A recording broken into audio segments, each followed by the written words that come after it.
गुरुर्ब्रह्मा गुरुर्विष्णु गुरुर्देवो महेश्वर गुरुर्साक्षात् परब्रह्म तस्मै श्री गुरुवे नमः।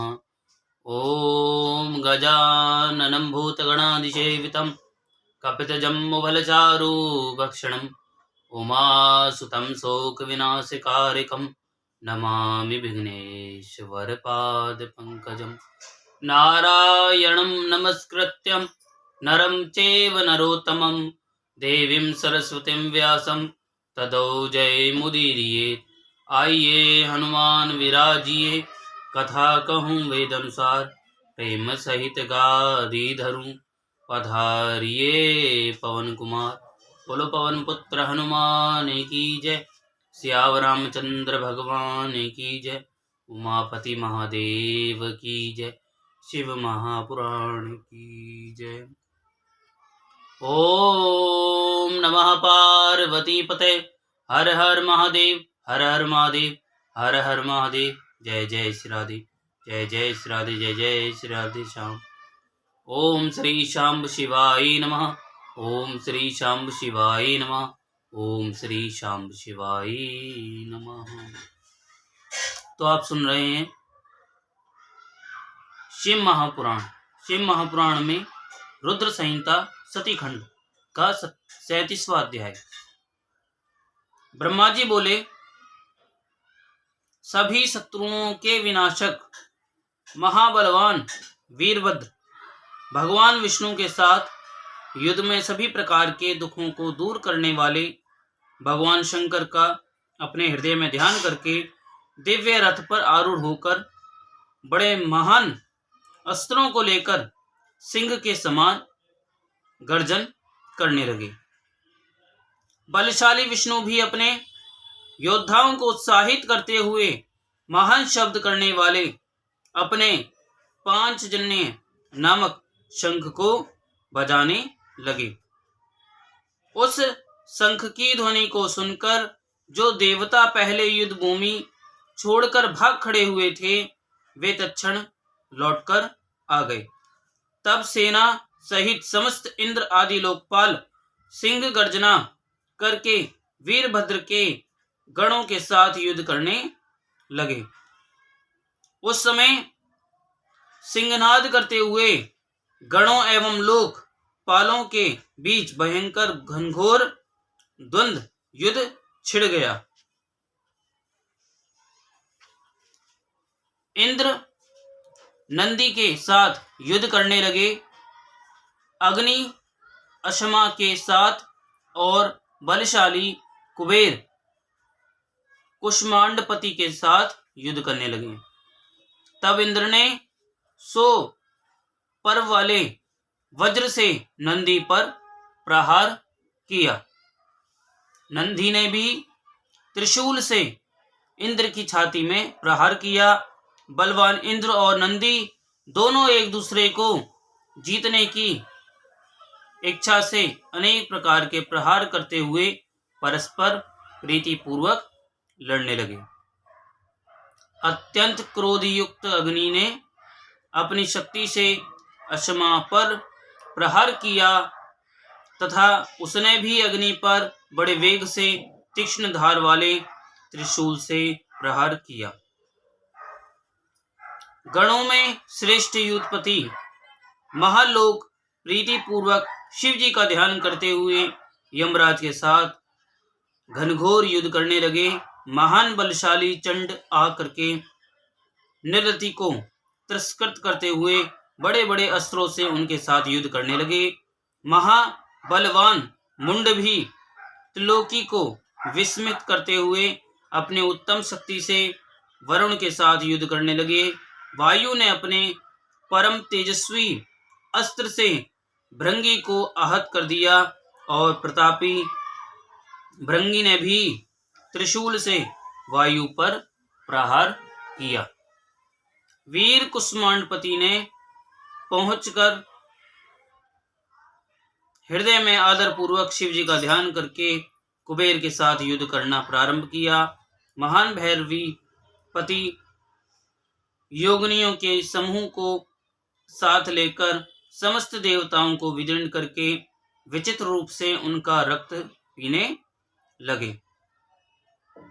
क्षेत्रपाल श्रेष्ठ देवताओं का भक्षण करने लगे और काली भी उन देवताओं को विदीर्ण कर रक्त पीने लगी।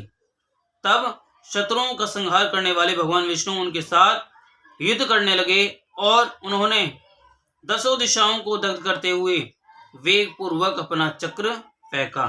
चक्र को वेग पूर्वक आते हुए देखकर बलवान क्षेत्रपाल ने सहसा वहां पहुंचकर उस चक्र को ग्रसित कर लिया।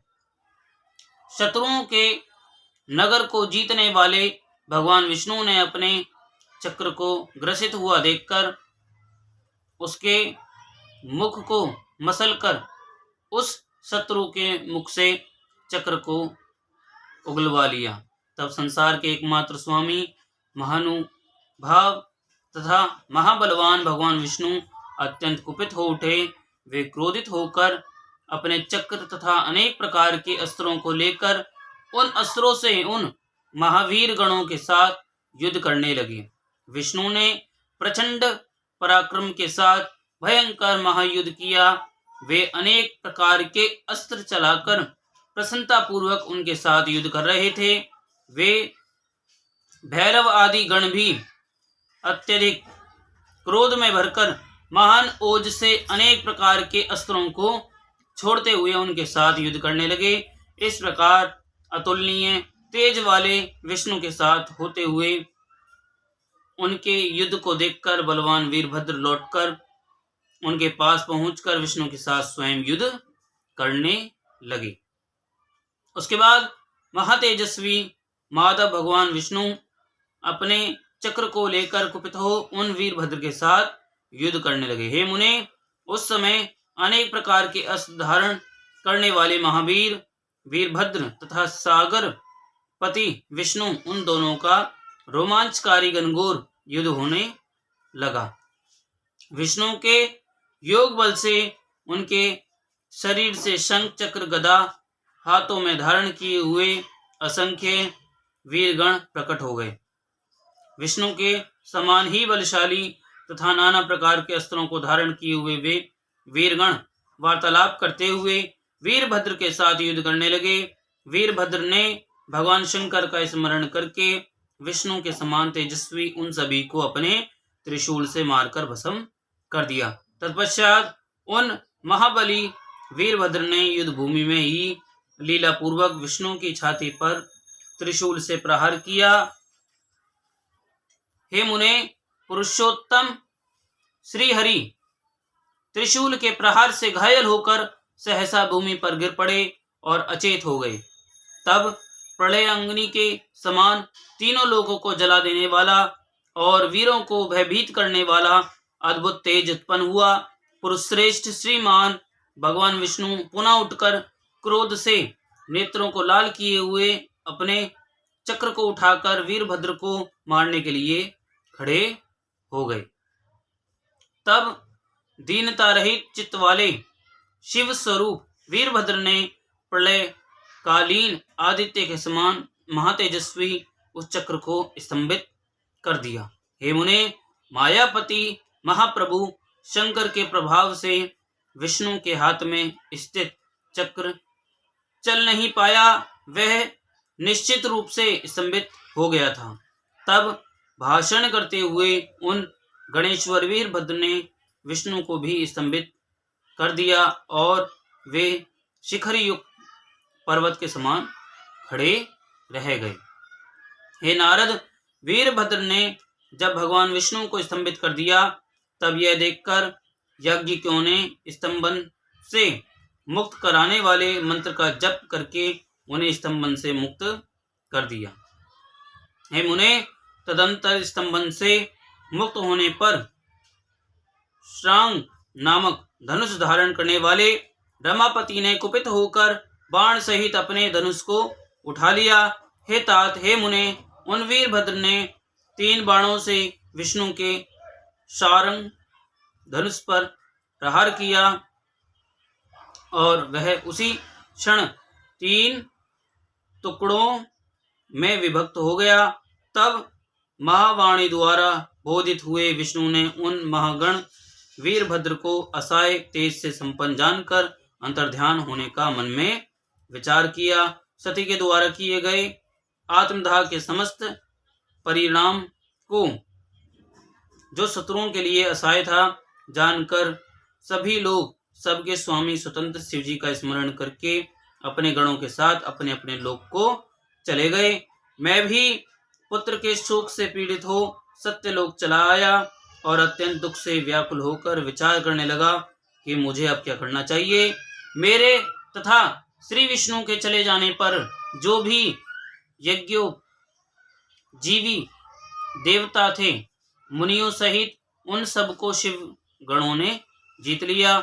उस उपद्रव को और महायज्ञ को विध्वस्त हुआ देखकर यज्ञदेव अत्यंत भयभीत हो मृग का रूप धारण करके भागने लगे। मृग रूप में आकाश की ओर भागते हुए उन यज्ञ को वीरभद्र ने पकड़कर सिर विहीन कर दिया। उसके बाद महागण वीरभद्र ने प्रजापति धर्म कश्यप, अनेक पुत्रों वाले मुनीश्वर अरिष्ट नेमी मुनि, अंगिरा, कृशाश्व तथा महामुनि दत्त के सिर पर पैर से प्रहार किया। प्रतापी वीरभद्र ने सरस्वती तथा देव माता अदिति की नासिका के अग्रभाग को अपने नखाग्र से विदीर्ण कर दिया। तत्पश्चात क्रोध के कारण चढ़ी हुई आंखों वाले उन वीरभद्र ने अन्य देवताओं को भी विदीर्ण कर उन्हें पृथ्वी पर गिरा दिया। मुख्य देवताओं और मुनियों को विदीर्ण कर देने पर भी वे शांत नहीं हुए। महान क्रोध से भरे हुए वे नागराज की भांति सुशोभित हो रहे थे। जैसे सिंह वन के हाथियों की ओर देखता है, उसी प्रकार शत्रुओं को मारकर भी वे वीरभद्र सभी दिशाओं में देखने लगे, कौन शत्रु कहाँ है। उसी समय प्रतापी मणिभद्र ने भृगु को पटक दिया और उनकी छाती पर पैर से प्रहार करके उनकी दाढ़ी नोच ली। चंड ने बड़े वेग से पूषा के दांत उखाड़ लिए, जो पूर्व काल में महादेव जी को दक्ष द्वारा शाप दिए जाने पर दांत दिखाकर हंस रहे थे। नंदी ने भग को रोष पूर्वक पृथ्वी पर गिरा दिया और उनकी दोनों आंखें निकाल ली। जिन्होंने शिव को शाप देते हुए दक्ष की ओर से और नेत्र से संकेत किया था। गणेश्वरों ने सुधा, स्वाहा, दक्षिणा, मंत्र, तंत्र तथा अन्य जो भी वहां उपस्थित थे सबको तहस नहस कर दिया।